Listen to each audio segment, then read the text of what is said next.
I think that people truly deep down believe that there is a one answer solution to a problem. And I think they get that what's the guy's name that did the dog thing where they see the treat and they, Pavlov? Yes. Where if I go to get a lesson, speaking from my experience, and someone giving me a lesson and he gives me a thing to feel, and I do it and I hit it incredible, and that feels really good to me, and then I link right away, he said one thing to me, and I hit it really good. And that's, I have that then. And I know that that happened before, and I think I want that. Even though logically I might understand that like that's not reality for those things to happen forever, I had that one thing and it feels good and I want it, right? The same way as like I eat food or I drink or someone gambles or whatever. It's like you have that hit of good. So like super deep, I think that that's why that is. But past that point, I think that the margin of error is so small and there's so many variables that it's so super difficult to figure out on your own in terms of like the going back and going back. Now, why I think people go back to get like the same lesson, like why don't they fix? If a guy comes in or girl comes in and I give them the same lesson 3 times in a row and I literally tell them the same thing, why has that not been fixed? For sure, part of that is like they haven't practiced enough or deliberate enough. That's one big thing. 2, typically when I give someone like, hey, when you practice, you need to have feedback. That's like you watch yourself on video, right? And even when I watch myself and I do it all day and I know better, it looks so different than I think. And even though I know that every time I watch it, it's very surprising to me. It's still now, today, if I did it, it'd be like, wow, that looks different than I feel. I saw a picture the other day. My elbow's up like this. Feels way, way different than I feel. And I do this all day. What does that mean? Well, if I'm practicing and that looks that different to me than what it feels, and I don't have feedback, how in the hell do I know if I'm doing what I'm supposed to? And the answer is you don't.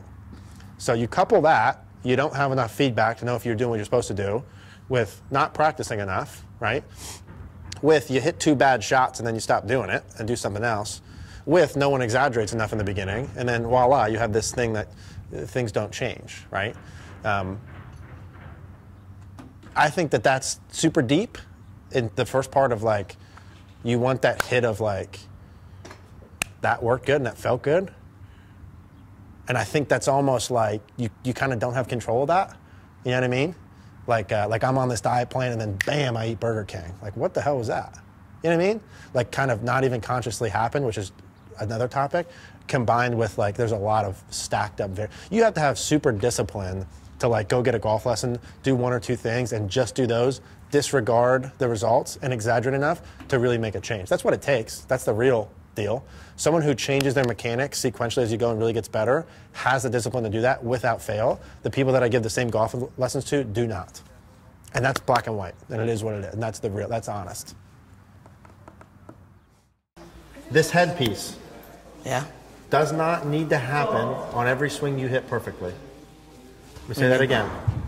When you go play golf, look at me, give me your eyes. Don't worry about it, right? No, it needs to be a focus when and if the contact goes off. Yeah. Gotcha. When and if the contact goes off. It does not need to be perfect across the board.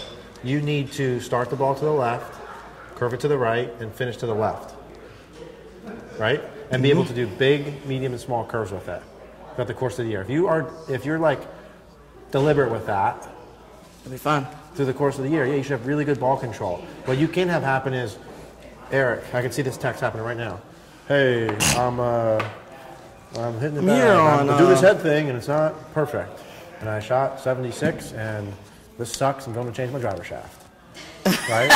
It's got to be discipline of day after day after day after day after day of doing the same ball. That might require different feels throughout the course of the year, day, month, hole, 9 holes, whatever. The ball pattern is the deal. Don't mess with it. Yeah. Club face needs to be open to the path. Right? Don't mess with it more than you need to. Find multiple ways to make the ball curve to the right every time, and then just the varying amounts. If your ball's push cutting like that, with the one thing that's always the push. So we got to be deliberate with the aim portion, like just kind of eliminate variables with that. Yeah. But you're going to play good and shoot good scores if that's the priority. Yeah. Because may you play golf and feel like you do this and start to overextend this way, and that cause new problems? Absolutely could. May you not do it enough and that caused problems? Absolutely could. That is not a safe fail. You are not in this like, keep your head steady and Gucci. good to go. Will never happen. Yeah. You got to lose that.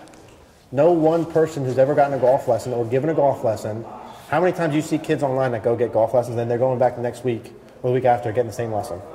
A lot. Yeah, not much. Those people are getting one lesson and done. What happens? For the course of a year, you see the same freaking lesson over and over and over. Why? Because they don't do it every time. Okay.